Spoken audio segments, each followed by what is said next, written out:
Okay, okay. Well, hey, the polls were so wrong. She's lucky she came out Tell me unscathed. about it. I can only imagine how Jamie Harris feels right now. Or is it Harrison? Oh boy. Yeah, Jay.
Okay, let's try this again.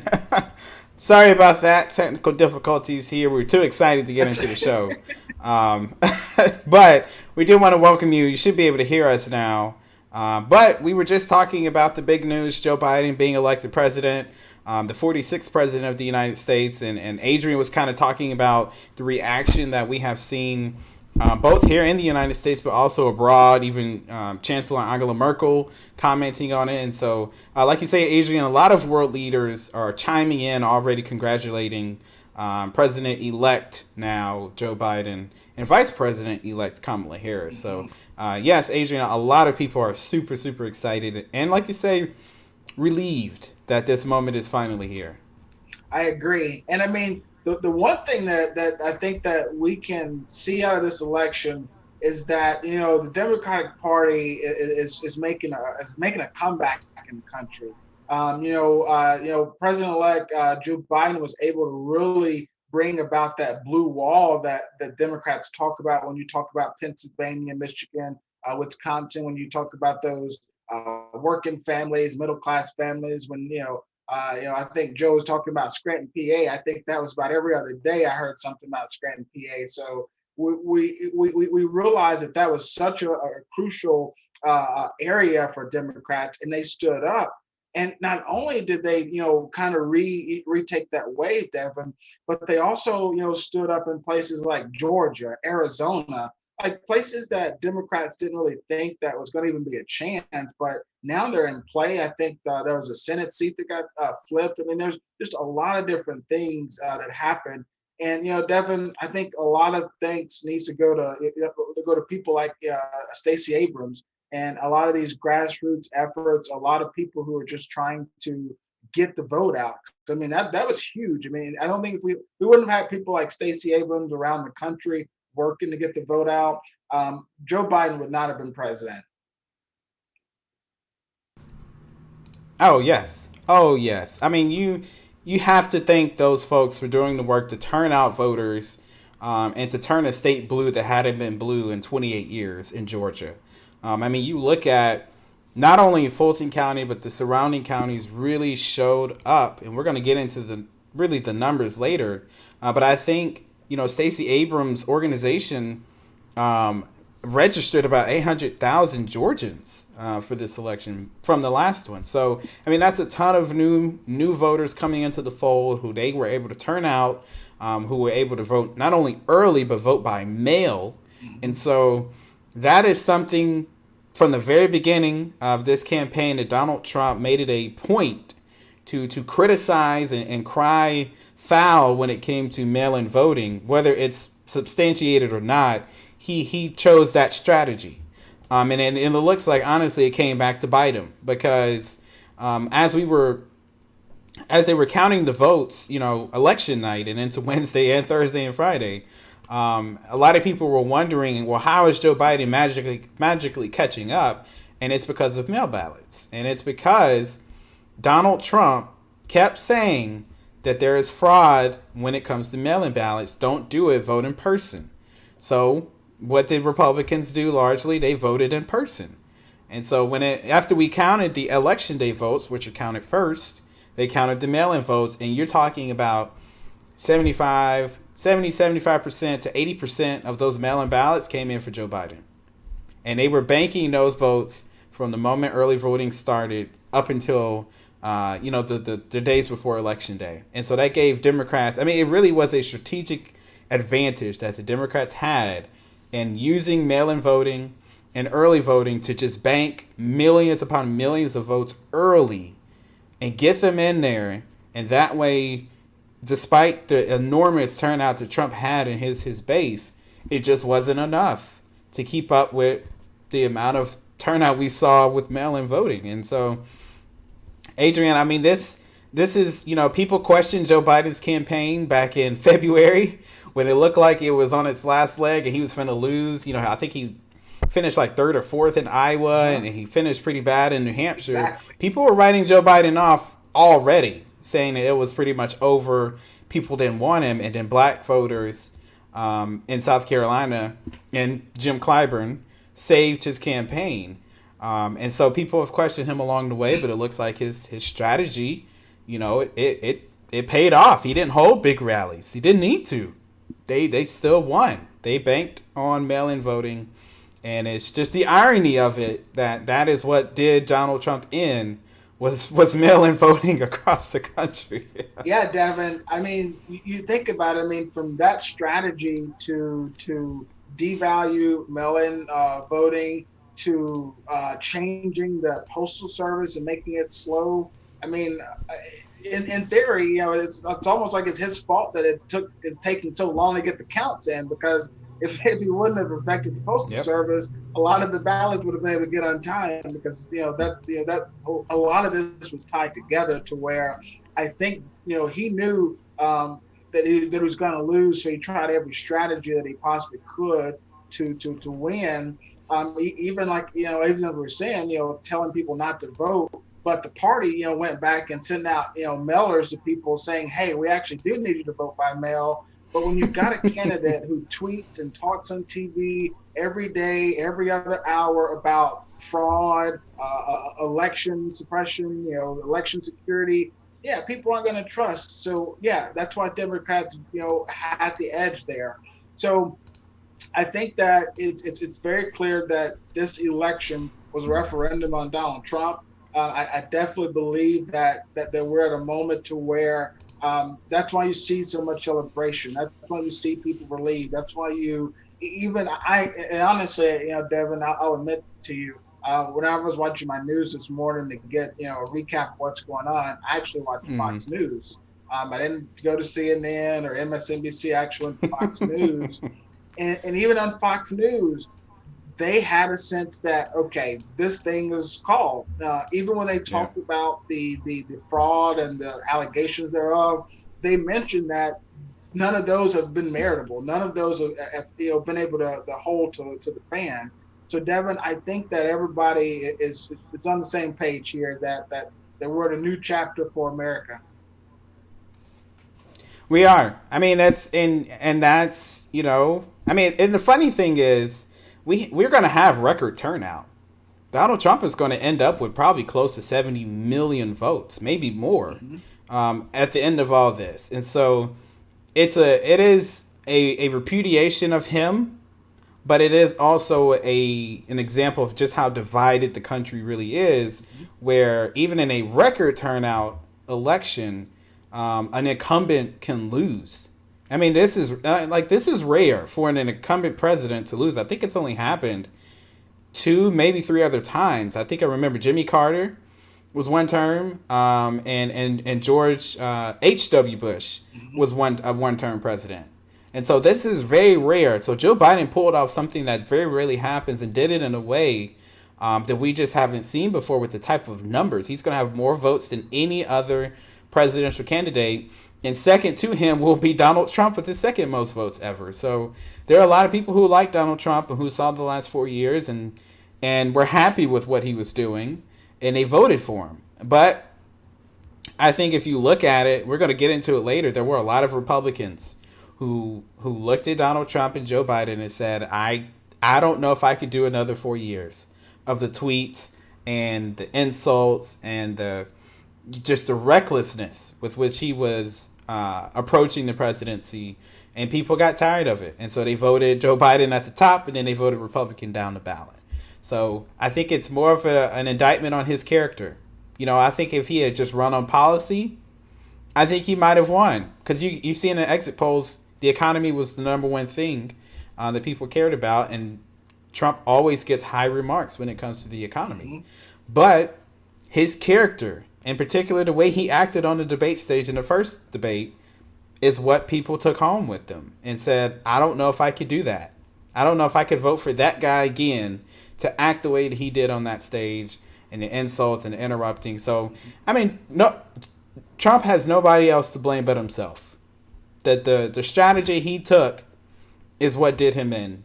Criticizing mail-in ballots, something Republicans have used for years in elections, was a humongous mistake. And just not being able to control his impulses at critical times is what did him in. I'm sorry. He has nobody to blame but himself. So, with that, do you have any last thoughts, Adrian? We're going to continue to talk about the election a little bit, but any last thoughts just on this moment, what he means for the country, and kind of where we may be going to after this? I think that it's a moment where we're going to see what America wants to become. Because I think that everyone's talked about, make America great again. We've talked about the 1619 project. We've talked about the 1776 commission. We've talked Mm-hmm. about all of these different things about what America is supposed to be, what America is trying to be, and I think we're at a point now where we see that America is not where the majority of Americans think that we ought to be. So I think that that's what we're going to be able to watch and see. Where do we as a society, we as a country, where we want to take ourselves? Because we're at a lot of breaking points across a lot of different industries, a lot of different sectors, a lot of different populations. So it'll be interesting to see how people respond to the next 4 years and beyond, because we got to fix some stuff in our country. So with that, viewers, we'll go ahead and take our first break here, and we'll be right back with you.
Hold on. Good. All right, viewers, welcome back. Now, one of the things that we've seen here, Devin, is that we're going to have a breaking year for women. Not only are we, because we're going to talk about, VP-elect Kamala Harris and what she's, championing, but this year we're seeing, a wave of women that are going to Congress again. We saw, whenever Donald Trump, first took office, we saw the women's marches and the women's movements, and we saw how women mobilized and stood up to say that we don't support this president. And many of these women decided to run for office. I mean, in 2018, you saw a record number that went, mostly Democratic gains, but I'm sure that I think there were probably some on the Republican side. But that's one of the things that was really, really huge here, Devin. This time, at least 131 women will serve in the 117th Congress, passing the previous record of 127. So it's really, really awesome that we're going to be able to get to this point. 106 of those will serve in the House, yet another record. Republican women had a great night picking up too. So it's good, Devin, that we're seeing that women are being able to rise up and champion diversity in Congress and government at all levels. Just because when you look at our government on the state level, on the federal level, even with municipalities, men kind of dominate, what's going on, and you kind of leave women out. So, Devin, hey, hats off to some diversity that we're going to have in Congress again.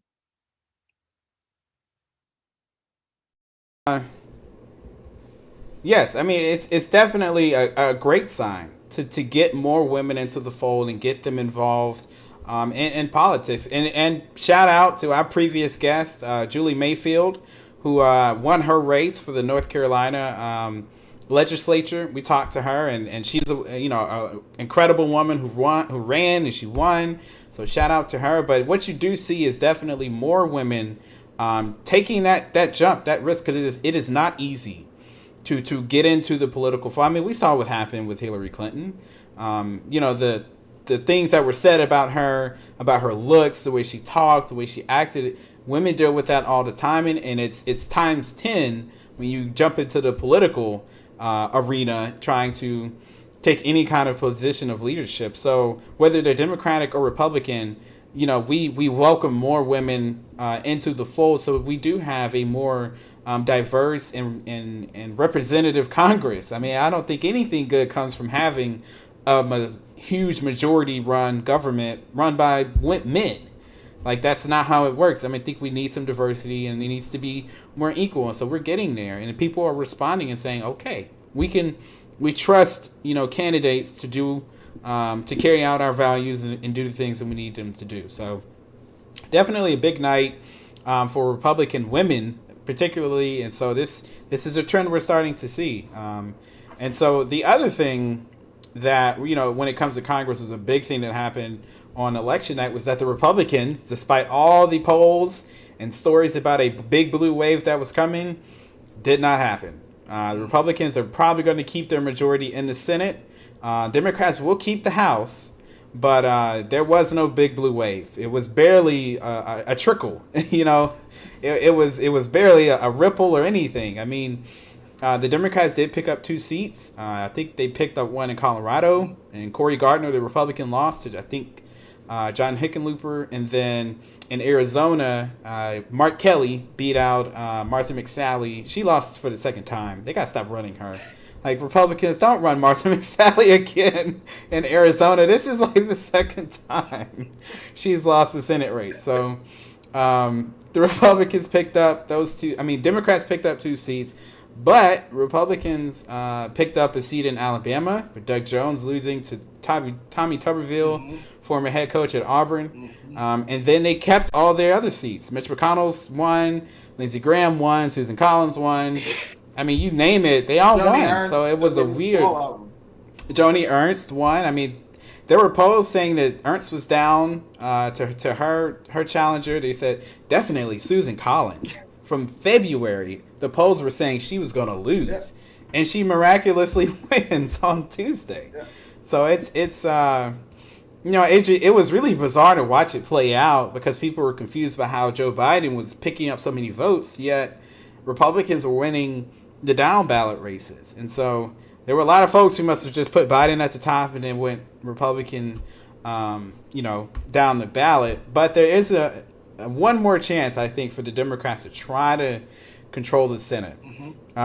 So the race in North Carolina has not been called between Tom Tillis and Cal Cunningham, but Tillis is ahead by a good margin, so he's probably going to win that. And then Alaska has not been called either. I'd be shocked if Democrats pulled that one out. But they do have a chance on January 5th, 2021. There are 2 races in Georgia, 2 special elections, runoffs. And so, Adrian, we talked about Raphael Warnock on our last episode before the election. He did get to a runoff with Kelly Loeffler, and Democrats see this as an opportunity to pick up not 1 but 2 Senate seats in Georgia going into January 2021. So, although it looks bleak right now, that could change come January. I mean, you got to be thinking, Devin, that people like Joe Biden and Chuck Schumer are just thinking Stacey Abrams right now, just like they better be sending her roses and cruise tickets and everything, because she really has set the stage for a very contentious race in Georgia, where Democrats usually don't think to be competitive, and they can pick up 2 seats here thanks to efforts like from people like Stacey Abrams and her organization and all throughout Georgia, because obviously the voters have to stand up. So it's going to be interesting to see how those 2 Senate races go, because we understand, who's going to be in control of the White House. We understand who's going to be in control of Congress. So, the Republican Party is going to be doing its darndest, as former President Obama would say, to try to keep control of the Senate. Moscow Mitch doesn't want to give that power up. So, one of the things, though, Devin, you said something that was really, really interesting. Whenever you talked about Joe Biden being able to pick up, so many votes, but we were unable to kind of have that blue wave. Mm-hmm. And I mean, I think that kind of goes back to the fact that I don't know if people focus so much on all of the other ballot races. I mean, that there's so much attention into who's running for president, but I don't know if people realize. I think there were 11 governor races this year. That's huge. I mean, right now Republicans control 27, governorships, and Democrats control 23. I think Democrats even lost a governorship this go around.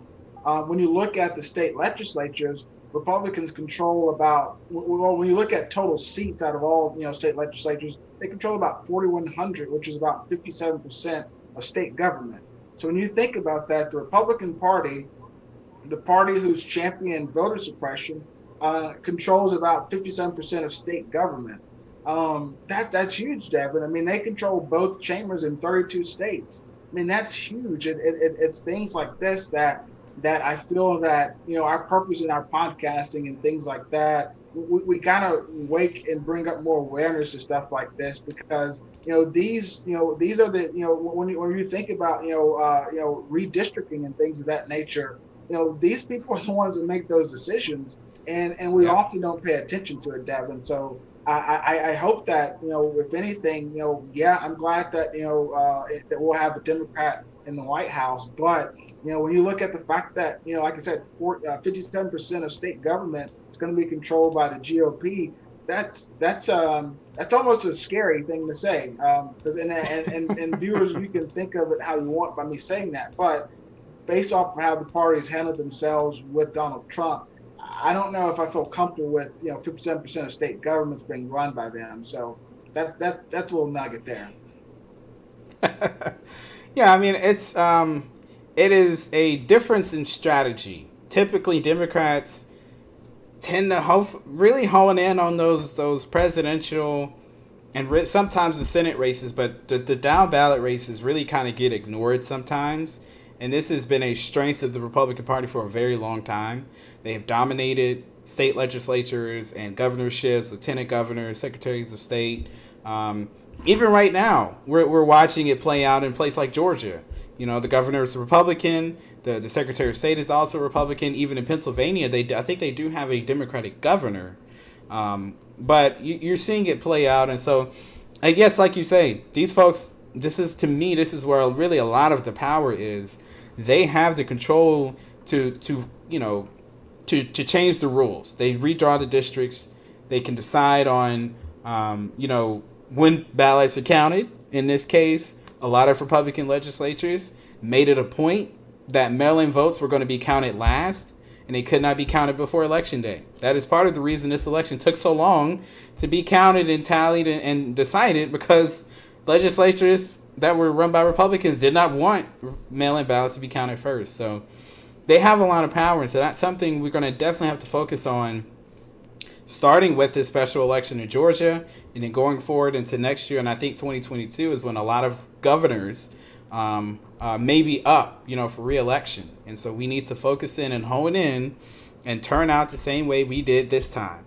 If we do that, you would see a lot more flipping of state houses and governorships, to Democratic. Not advocating for that, but we have to pay attention to who's running our cities and who's running our states and our counties, because that's where the real power is. The president has some power, but the real power is on the local and state level. They get to decide everything else. Your schools, what's in your schools, how they are budgeted, your curriculums, unemployment, and how that works. Like, they have a lot of power that we're ignoring. So, and so that's something we're gonna have to definitely look to. But we're off and running. The election's over, so we have this to focus on going into 2021. So, We're going to take our next break, and then when we come back, we're going to talk about some history that was made by Joe Biden's VP pick, and we're going to talk about the money, the enormous amount of money that was spent during this campaign by the Democrats, and talk about what happened and why they didn't get the type of returns on that investment that they were hoping. So stick with us, and we'll be right back.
All right, welcome back. So, like I said before the break, we wanted to get into kind of some history-making news that we got from this election, of course, with Kamala Harris. And it is Kamala, for those who keep saying her name wrong. She's now the vice president-elect, so her name is Kamala Harris. But she will be the first woman VP, and she will be the first woman of color, in particular, the first first Jamaican and Indian woman to be elected vice president of the United States. And so it is a huge feat. Coming from, we thought Barack Obama, we would never see anybody else come even remotely close to the White House. And here we are, just 4 short years later, and we have, the first black woman, black Indian woman in the White House. And so, Adrian, the Biden-Harris ticket is really going to be record-breaking in a number of ways, not only because of who Kamala Harris is, but also they're going to go into the White House with the highest number of votes ever by a presidential ticket. You're talking Joe Biden and Kamala Harris are going to have probably upwards of over 73 million votes by the time this is all tallied up, which is the most ever in history. And he's going to be winning by a margin of almost 5 million votes. So the Biden-Harris ticket, you could say they may have a mandate, like they like to say. 75 million people, first woman of color, first black and Indian woman to be elected vice president of the United States. And Joe Biden making history. He's the oldest president that we will ever have at the age of 78. I think he's going to turn 78 here in a few days. So So yeah, Adrian, I mean, it's a historic presidency that we're getting ready to experience in a number of different ways. But it is exciting to see another person, another black woman now going into the White House, particularly after Obama. Didn't think it would happen this quickly, but it is. But it's here. The time is here. Yeah, you're absolutely right, Devin. I mean, it's just good to see that our country is getting a little bit closer and closer to the possibility of seeing a woman as president.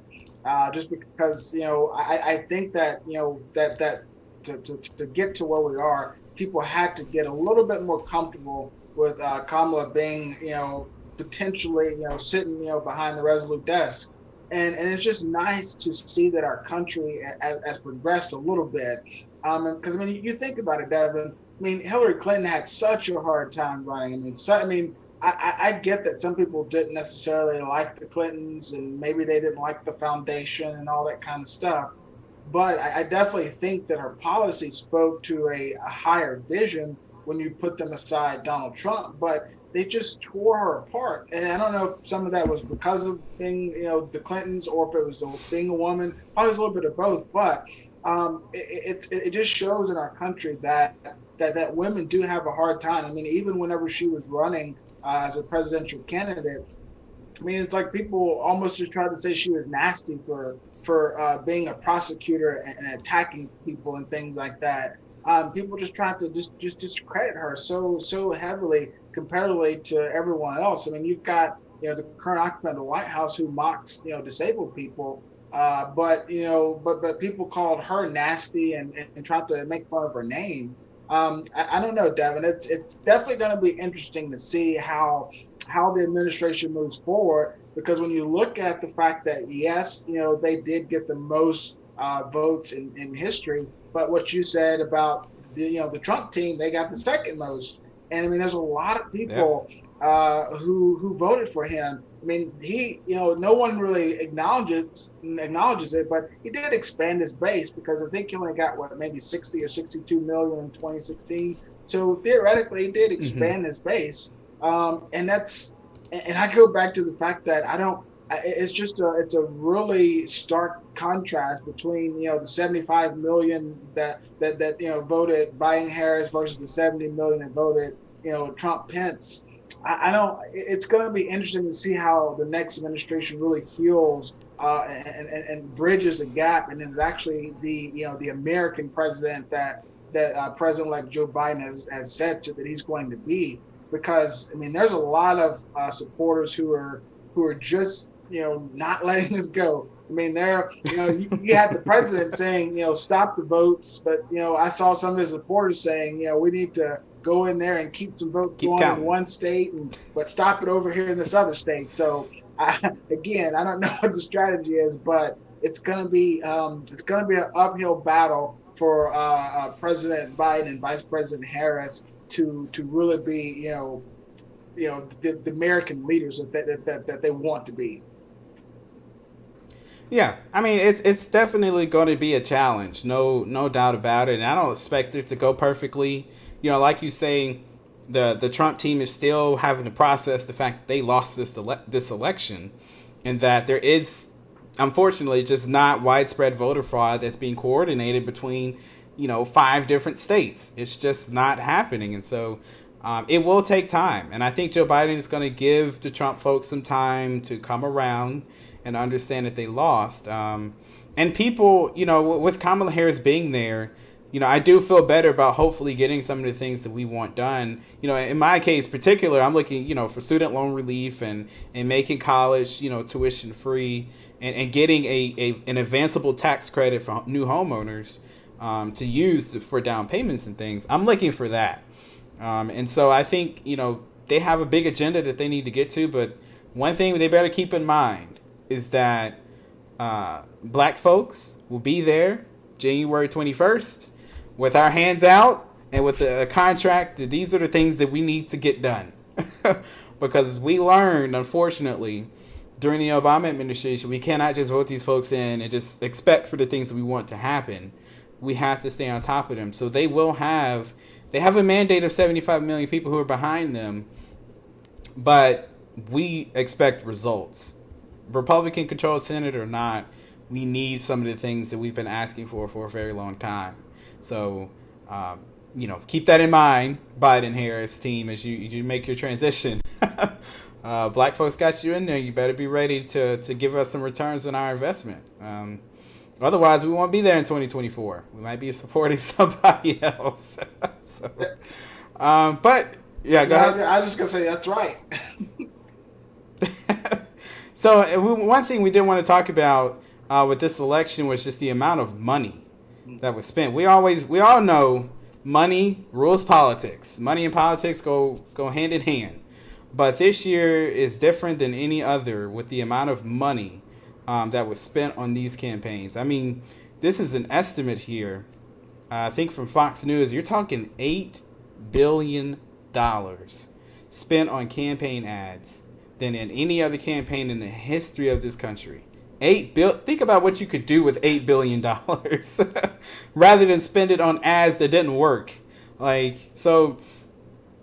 talked earlier about how, Senators Mitch McConnell in Kentucky and Lindsey Graham and Susan Collins all were, basically unscathed on election night, even though there was massive amounts of money being spent against them. I mean, to put this in perspective, in South Carolina, Lindsey Graham was running against Jamie Harrison. Jamie Harrison in one quarter raised $57 million in one quarter, and he lost by almost more than 10 points. That is the type of disaster that this really was when it came to the amount of money that Democrats spent and how little they got back. I mean, we talked about Martha McSally. She lost in Arizona, but Joni Ernst, they spent a lot of money in Iowa. Lost. I mean, she beat her challenger. Susan Collins was outraised by her challenger. She lost. Even here in Texas, in my state, John Cornyn was outraised by MJ Hager by like $7 million. And one-handedly. It was not even close. So, Adrian, I mean, we used to think, if you had more money as a campaign, that usually would be a good sign that you might be able to win that election. But I think we see here that, in 2020, and maybe it's the pandemic, that when it comes to election spending, all those ads may not actually work. It just may not be having the same type of effect. Maybe people aren't watching as much. And I know for me personally, seeing ad after ad after ad as a political ad, your eyes kind of glaze over. And you're not even listening to what they're saying anymore. You don't believe half of what's in it anyway. So, maybe they should find a different way to reach people other than television ads, which could be extremely expensive and waste a lot of folks' money. Yeah, you're right. I think, two things stick out to me when we talk about this. One, we need to figure out a better way of doing polling because it seems that, the past two election cycles have proven that polling has been really wrong. And I think that things have gotten better. I mean, I think that, we're making strides, but there was a lot of money in some races where if the polling could have been a little bit closer, maybe things would have been better. The second thing that stands out to me is the fact that we really got to address as a country campaign financing reform. When you think about the fact that we spent, or rather not we, but they spent over $8 billion during the pandemic, on campaign advertisement. When you've got major industries, closing down, a lot of businesses. You've got people who are homeless, jobless, don't have food on the table. You got a virus that is just wiping out several hundreds of thousands of people. I mean, come on now. Like I get that this was that we've got to do this but it just really stands out to me that if we're going to continue to be a stable democracy, or rather, let me say a healthy democracy, we really need to reassess how we're doing money in politics, because it doesn't make any sense when you see that the level of money that they have put into this. I mean, you think about it, Devin. Mike Bloomberg got into the race, so late, and he spent, I think over $500 million on a failed presidential campaign. I mean, come on, like that's just so much money that could be poured into fixing our schools, like all of the causes that these people are championing, a lot of the causes have a shortage in funding. So put some of these billions of dollars into these causes so that we can actually have a better country rather than see more advertisements on TV. That's two things that I kind of get out of this. And looking forward, Devin, when you think about, the Senate, we got 48-48 split with Democrats and Republicans. And you got two runoffs in Georgia.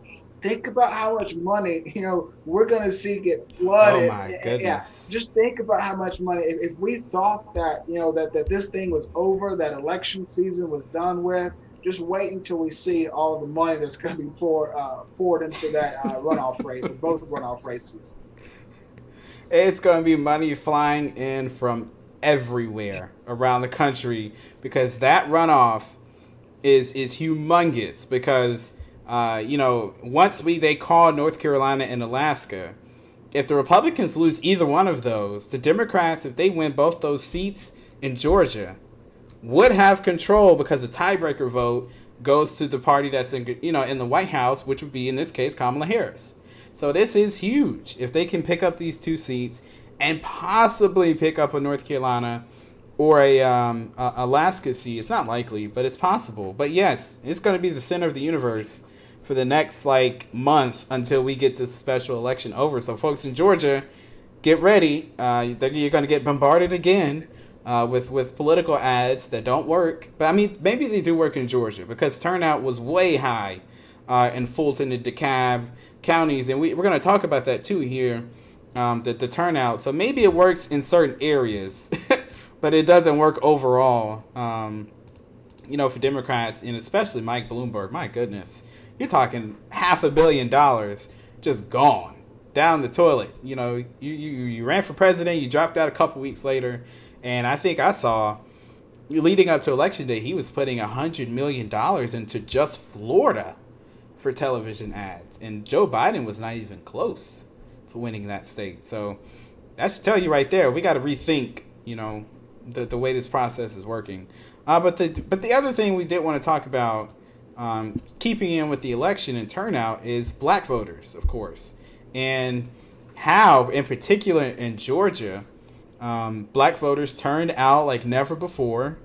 Joe Biden won some counties by margins we haven't seen. And so, in particular in the important states, Milwaukee, Wisconsin, Detroit, Michigan, Philadelphia, Pennsylvania, when you look at, turnout and the amount of votes, turnout in those cities didn't necessarily jump up like the rest of the state did. But Joe Biden, I believe, was winning the margins in those cities a little bit better than Hillary Clinton. But most importantly, the suburbs of those counties in Detroit and Philadelphia is where Joe Biden racked up big time. He was winning 70% of the vote in the surrounding suburban counties of Philadelphia. That's humongous. And so that really put him over the top. And that's black folk. I mean, black people do live in the suburbs too. Don't forget, we do. And so you saw that black people really did turn out, and they made a calculated decision that Joe Biden, when you put him next to Donald Trump, is a better choice. You can disagree with that all you want to, but I think, and I just, there are a lot of people questioning, what is Joe Biden going to do for black people? He's the author of the crime bill. Well, what was Donald Trump doing before 2016? He was trying to figure out where his money was coming from because he didn't have his reality TV show anymore. He was not going to be the savior of black people. Just come on. Honestly, we're thinking our savior was on television for 10 years. We're just come on. It's no. He did a couple things. He did the First Step Act, and he did, increase funding for HBCUs. But if Donald Trump really wanted to help black people, he would have taken that $500 billion that he promised to Ice Cube. He would have passed that a long time ago. We wouldn't have to wait till after the election. He would have just done it. So yes, people look at Joe Biden, who doesn't speak like a racist and doesn't put people who are racist in the White House. So they made a calculated decision. It's not that hard. And in particular in Georgia, DeKalb, Clayton, Gwinnett County, and Henry County, Joe Biden was racking up I mean, you're talking 80% of the vote in DeKalb County. So black people turned up, Adrian. They turned up. They turned out. We saw what happened in 2016. People saw what happens when you stay home, you don't vote. You let a guy like Trump get in the White House. They said not this time, and they showed up and made sure that he got fired. Devin, it just reminds me. I think in 2016, somebody said, black people, what the hell do you have to lose? And that somebody was Donald Trump. And I think that black people over these past 4 years realize there's a lot to lose whenever the commander-in-chief is incompetent. There's a lot to lose whenever the commander-in-chief denies, racism, empowers white supremacy, takes out, racial training. There's a lot to lose with this election, and I think black people everywhere stood up. So that was important, Devin, to see that, because Donald Trump, just caused such a divide in America. He tried to say that we black people were going to come into the suburbs and burn the place down and take over the schools and kick people out of their jobs. But he lost in the suburbs. Yeah. I mean, he lost in a lot of he thought women loved him, but we clearly see that wasn't the case. The only play that Donald Trump has right now is the fact that he and his campaign are trying to file all these lawsuits to say that there's voter fraud in Wisconsin or Michigan or Nevada or Georgia. Stop the votes in one state, but let's keep the votes going in another because I think I can win. And it's just laughable, honestly, to try to do that. And I don't know where he thinks he's going to go with this, because if somebody had allegations of voter fraud and went to the Secretary of State and said, hey, this is what we need to look at too, and then the Trump campaign jumped on that, then that would actually be a clear pathway of looking at voter fraud. But he's just basically saying, hey, let's just go and investigate this state and try to find voter fraud. There's not really been any major allegations. There's not been any credible evidence. But he's just trying to, just send attack dogs and lawyers in there, send armed guards to say that we've got to be in watching the count, even though, as we said, and Devin commented on it, you can watch it. I mean, they live stream it. You don't have to be in there with a gun and rifle, aimed at them just to get the vote count and have integrity. So, I think that's been his only hope, Devin, is that maybe he can think that with these legal battles, he'll have a chance of getting to 270. Yeah, I mean, it's so far it looks like that's probably not going to work out. They filed a lawsuit in Pennsylvania to make sure that they segregated the ballots that were coming in after Election Day, but that's what was happening already. So that's not a big deal. I think he filed a lawsuit in Michigan. The judge tossed it because there just wasn't a basis for it. I think he filed one in Nevada. And they were claiming to have like 3,000 ballots of people who didn't live in the state. But I believe, don't quote me on this, but I believe the reason why is because those folks are in the military. So I think what you see is it's really more of a symbolic thing of, hey, look, we're fighting, we're trying, we're filing these lawsuits. But in reality, they aren't winning that much. They're not getting ballots tossed out. They're not finding other, more votes that weren't counted or something. They're not finding anybody in the back room just filling out ballots and stuffing them in there for Joe Biden. If they had major evidence for voter fraud, I'm telling you, Rudy Giuliani, Corey Lewandowski, Jerry Kushner, somebody would have come out and said it by now. But they don't have it because it doesn't exist. So these lawsuits are symbolic in nature, but there's really not much behind them. And they're going to recount in Georgia and most likely Wisconsin as well. But we know from history, even when you do a recount, it's very rare that you're going to find upwards of 19 to 20,000 missing votes. It doesn't happen like that. Even though in Georgia the margin is slim, recounts typically you might find 20 votes here, 10 votes there, even a couple 100, but you're not going to find 5,000. Yeah, even a couple hundred. You're not going to find 5,000, 10. It's not. Trump lost. And unfortunately, they're having a very hard time, processing it. And I think he's trying to still look like the strong man and look like, hey, I'm fighting for America first. We're not going to go down without a fight. But ultimately, he's going to have to end up conceding. And so the last thing I'll say, too, is just as far as black voters, Trump did this to himself by criticizing the cities that black folks live in. He talked at length about Detroit and Baltimore and Philadelphia. He even named Philadelphia during the debate, saying that there are bad things happen in Philadelphia and Atlanta.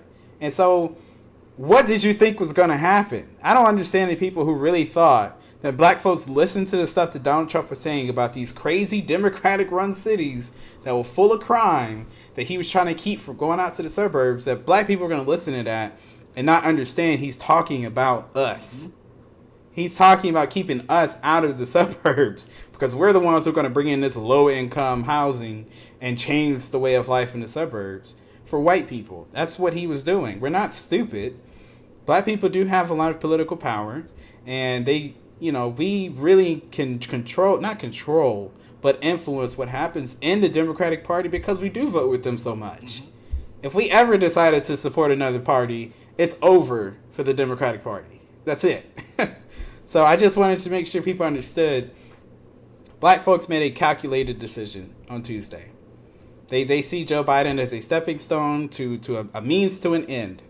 He is not the savior of everybody, but we see being able to get stuff done with him and Kamala Harris more than Michael Pence and Donald Trump. So I just wanted to make sure that we said that. And so I think there was...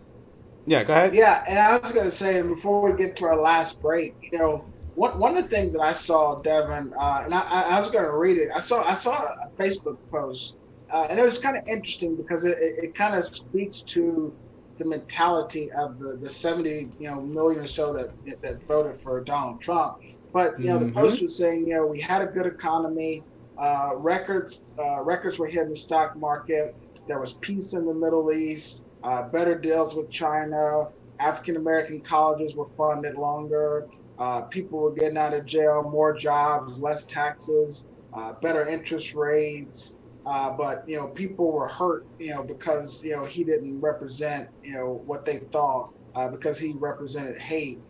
And it's just so interesting to me whenever you read stuff like that, to where people can say the economy was good, but you had so many people living paycheck to paycheck. I get that maybe you had historical unemployment, but just because people aren't looking for jobs doesn't mean that the economy is good. I mean, just that because records were hitting the stock market, I think, Devin, and hopefully for our listeners on the podcast and viewers on the show, hopefully they've been able to understand that the stock market does not mean anything. I mean, yes, it's great for GDP. Yes, it's great for a healthy overall economy for a country. But when you're talking about the micro level, which is just the individual, the state, the county, that doesn't really mean a whole lot because that doesn't, it just doesn't mean much. And it just, it's almost laughable to me whenever I see things like that, to where people will point to the First Step Act, they'll point to the killing of Baghdadi, they'll point to maybe bringing the military back, maybe relegating industries and things like that. But I don't think that speaks to a whole lot, because when you think about America as a whole, Donald Trump had a time to help us, and that was during a pandemic. A lot of these things that he was doing was really to help his base. I mean, all of these promises, if you go to his website on his campaign, all those promises were things that he told his base and his supporters, not promises that he was trying to do for the American people, because his promise to the American people was better health care. But the only thing we got out of that was bigger, beautiful, cheaper health care. Words. We just got words out of it. But, he actually had a chance to help the American people, everybody, no matter if you were in a red state, blue state, Democrat, Republican, he had a chance to help us during the pandemic, and he didn't do that. So I think that, you can say that there was some progress, but I think that, again, he was just presiding over the progress and the one that got to sign the bills. But by and large, he never rose to the occasion to be president. And I think that that's the fact that people are seeing, is that we don't want someone who's going to be like this to ever be president again. We took a chance on you in 2016. We learned our lesson. We're not going to do that again. Yeah, that's the lesson. It's America basically said it still matters what kind of person you are at the end of the day, whether you are a genuinely, we all were raised to be just genuine good people. You were not to go out there, insulting folks, talking about their intelligence and where they went to school and looking down on them. And that is how Donald Trump operated from the moment he got into office. And people were like, well, maybe he'll get into office and he'll change. He'll become more presidential. He'll become a better person or a nicer person and have empathy and compassion. We were sorely wrong. And I think people at the end of the day said, we would rather put up with a Joe Biden and Kamala Harris than go through the last 4 years again. And he bungled his response to this pandemic. Like you say, it was a golden opportunity for Donald Trump to be an actual true leader and say, you know what, we're going to get through this pandemic. I'm going to take this seriously. These are the things you need to do. Not, it's going to be over by Easter, or we're going to go from 15 cases to 0, or it's going to be going by the summer, or it's just the sniffles, but it put me in the hospital. That's the problem. Like, he bungled it from the very beginning, and people, just at a certain point, just got exhausted and just like, he's a fool. Mm-hmm. We can't have that as president. And so people made a decision. And I think one thing I do appreciate, though, this is separate from Donald Trump. I do appreciate that I believe he has made it easier for politicians to explicitly talk about what they're going to do for certain communities. In particular, how he talked about what he did for the black community. He just said it. There was no minority, people of color thing that we had to go through with Obama because he couldn't explicitly say it. Because if he did, the world would be on fire and they'd be trying to throw him out the White House. But Trump came in and said, no, I'm just going to say it. Black people, what do you have to lose? Or black folks, what has Joe Biden done for you? I'm the best president for black people ever. He said that, although he was wrong. He made it okay for people to be like, this is what we're going to do for the black community. We're going to create a Lift Every Voice plan where we explicitly say African Americans and black people, not minorities, people of color, and put these vague terms on it. Trump did that. And so I do appreciate at least that part in pushing Democrats to say explicitly what they're going to do and what their intentions are. So I will take that from Trump. He can have the rest of it. He messed the rest of that up. So we're going to take our last break here, and then when we come back, we're going to wrap up and, some final thoughts about the election. And, we'll tell you about Joe Biden speaking tonight, and we'll give you some stuff on the pandemic, and we will get you out of here. So stick with us. We'll be right back.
You're up. All right, viewers, we're going to wrap this thing up here. Do something, normally we do our quick hits, but we thought with all the things that are going on, we would have a little something more open. One of the things that we wanted to make sure to update everybody on, we're going to have our president-elect and VP-elect to address the nation tonight. I think it's going to be 8 p.m., probably Eastern time or something like that, because it's in Delaware. So, hey, regardless of whether or not you voted for that ticket, I think it's important that we all, take a second to engage with what they're going to say and how they're going to address the country, Devin. I think it'll be really nice to kind of see, with all the legal battles going on, with all the vote counts going on, what sort of rhetoric are they gonna kind of come out and say? So definitely wanted to make sure to kind of voice that so that people can kind of get a reflection of what we'll probably be seeing on TV over the next 4 years. Yeah, I think you're going to hear Joe Biden try to start the process of healing the country. He's always talked about it. He's going to try to touch, to strike a tone where it is considerate of the folks on the other side, the other 70 million plus who voted for Donald Trump, who are hurting right now, just the same way a lot of us were hurting in 2016 when Hillary Clinton lost. So I think he's gonna strike the tone and tell folks this is a time to heal. But I think he will also let people know, I am here to get these things done. I'm here to get us, to get this economy back on track, to get this pandemic under control. And you're already seeing it with, I think they're starting a task force. I think it's like 12 people on it to come up with plans to get this pandemic under control, because it is getting worse. This week we set a record and it broke a record again for a number of cases. We are well over 100,000. I think at first on maybe Tuesday, election day, we had about 120,000 cases. And I believe the next day we had about 130. Mm-hmm. So we are steadily progressing. This thing is getting worse. We're seeing more hospitalizations. We're seeing a slight uptick in deaths. So, make sure that you are taking the proper precautions and wearing a mask and social distancing. And I think, Adrian, that message is probably going to be the most different thing we see from Joe Biden and Donald Trump, is the message on coronavirus and him taking it seriously rather than just saying, it's not a big deal. You don't have to wear a mask. I mean, even the White House, we found out this morning, Chief of Staff Mark Meadows has the coronavirus, and about 4 other people in the White House. Didn't know that. So this thing is still spreading. Yeah, we got that this morning. There's another outbreak in the White House. And how ironic is that on the day that Donald Trump loses? That virus was his undoing, whether he likes it or not. He had a golden opportunity and he bungled it, and it took him down. No, I think you're right, Devin. I think it's clear that I think every expert who's done, who's looked at polling, who's looked at, presidential races, everybody has pretty much said, had Donald Trump handled the coronavirus better, today would have been a different day. This whole episode would have been different. And it would have been totally 180 degrees in the other direction, because everyone said he had the indicators of an incumbent president that usually leads to an incumbent, being reelected. But this pandemic hit, and that took away a lot of those levers, like the economy, like, trust from the American people, because we saw how much he lied about the pandemic and how many lives were lost as a result of those lies. So I definitely think that, Joe Biden and Kamala Harris are going to realize that this pandemic that's on everybody's hearts and minds. I mean, you think about it, Devin, this election had to be transformed because of the pandemic. I don't know why Donald Trump couldn't figure out that the pandemic was the key. I mean, like somebody should have put that on a hat for him. We should have put that as a tweet or a slogan. Pandemic. Like they say, it's the pandemic, stupid. Yeah. Like they used to say, it's the economy. It's the pandemic, stupid. Yeah, because that's clearly what it was. I mean, I think that was on everybody's hearts and minds. Because you think about it, Devin, right now we're getting ready to go into Thanksgiving and Christmas, but people are having to make a decision on whether or not they can meet their loved ones and whether or not that's going to be a risk. Same here. I don't know if I should go home or not. And I mean, I don't know why, the Trump campaign would have not been capitalizing. You should have been doing advertisings about that, saying, hey, guys, we want you to be able to sit at your dinner tables with your families at Thanksgiving. This is what we're going to roll out and do to make that happen. Bam! I need to be hired by the Trump campaign, because I could name 30 things that they could have done differently that would have made it better. But what he's going to have to look forward to, Devin, is all of these legal battles that he's opened himself and his family up to as a result of being president of the United States. I'm very intrigued to see, all the stuff with the tax, with his businesses, Trump University, with how he's kind of taking money from the American people and put it in his own pocketbook. I'm really intrigued to see how that's going to come into play. That $400 million plus personal debt, when he's no longer the president, that, his debtors are going to be like, hey, man, where's the money at? So, Devin, that's going to be an interesting thing that I think that maybe that's why he went to go play golf, but he's just trying to get his mind off all of that.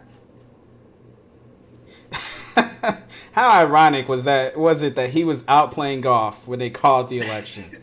Like, that lets you know the headspace that Donald Trump is in now. The guy that mocks everybody else for being president and going to play golf.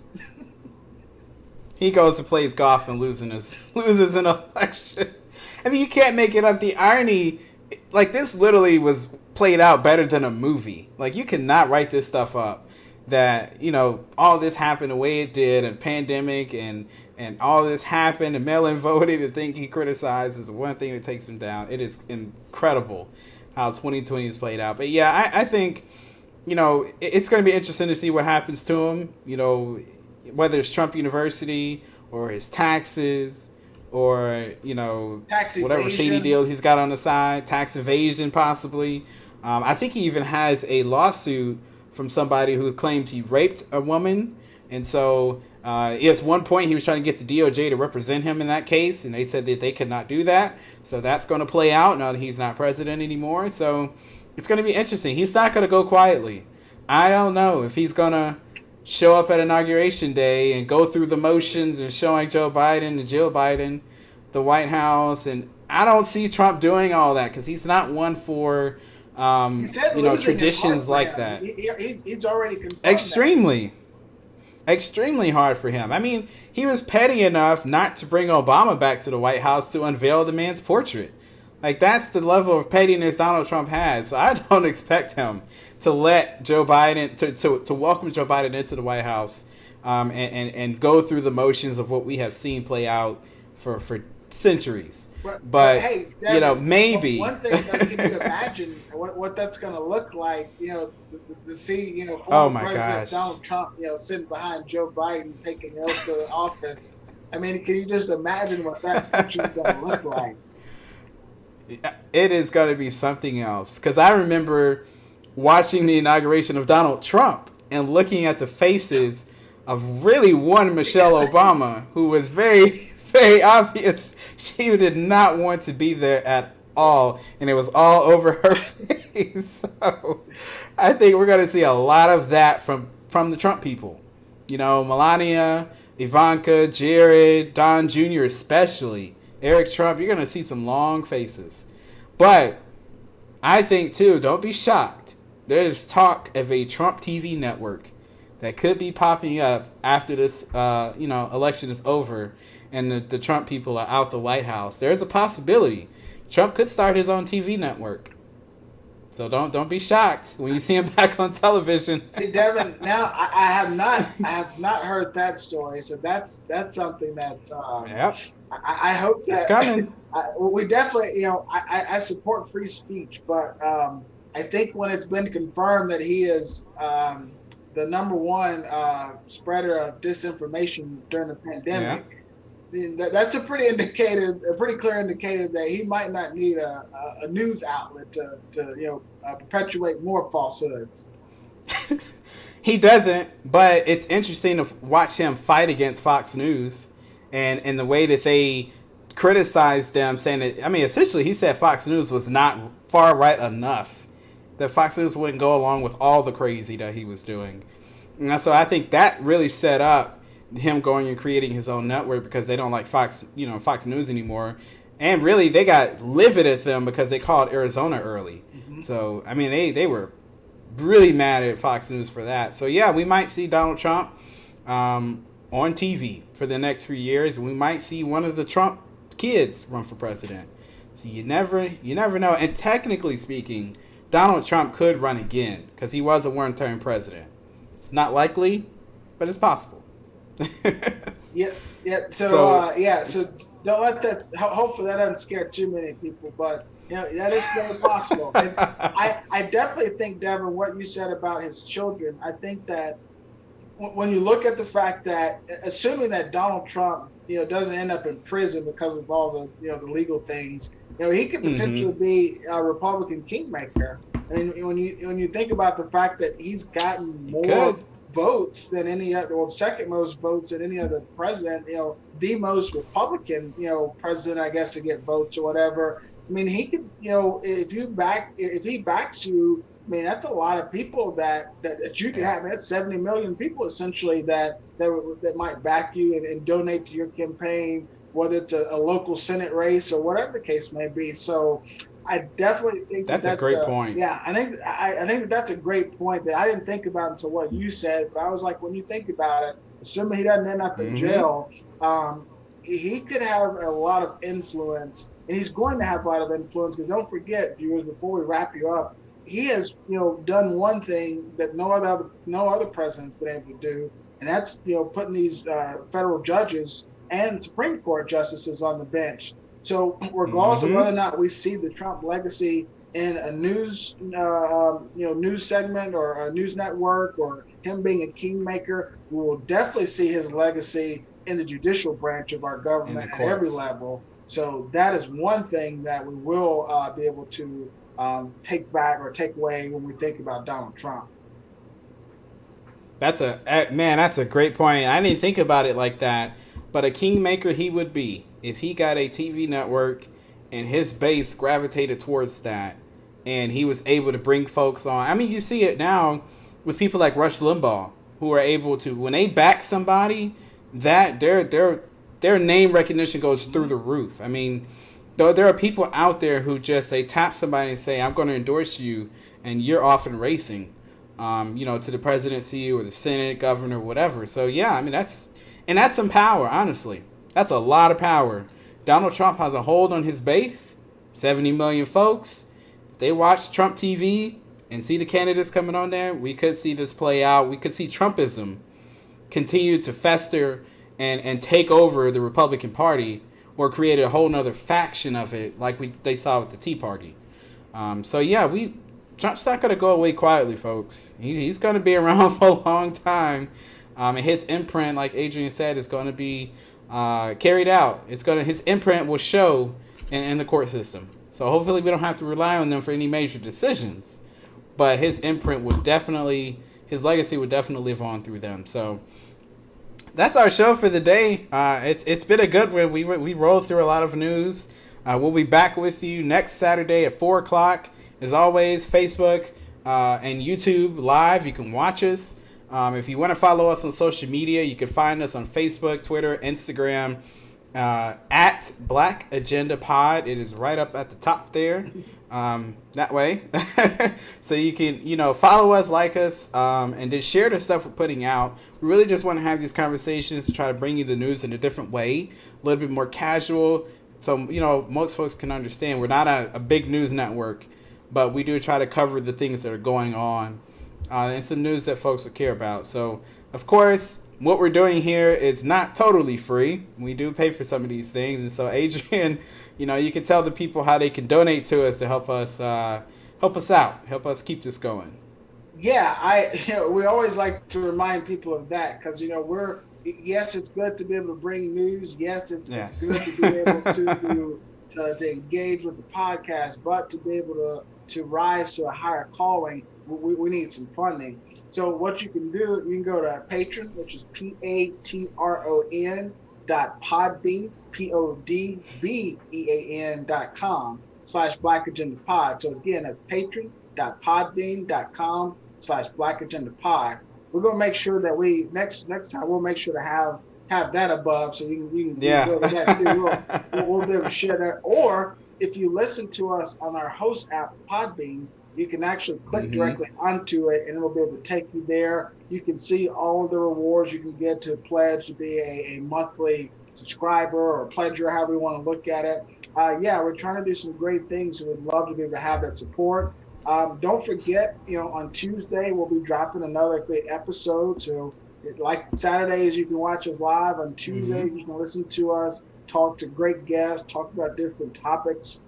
There's several different ways to stay engaged with us beyond Saturdays. Yeah, that's it. So again, find us on Facebook, Twitter, Instagram at Black Agenda Pod. You can listen to our podcast on Spotify, Apple Podcasts, Google Podcasts, and iHeartRadio, Podbean, Stitcher, wherever you listen to your music and podcasts, you can find us. Just search the Black Agenda. And so that'll do it for us. We appreciate you watching us. For me and Adrian, we thank you for watching us, and we'll catch you next time, next Saturday at 4 o'clock.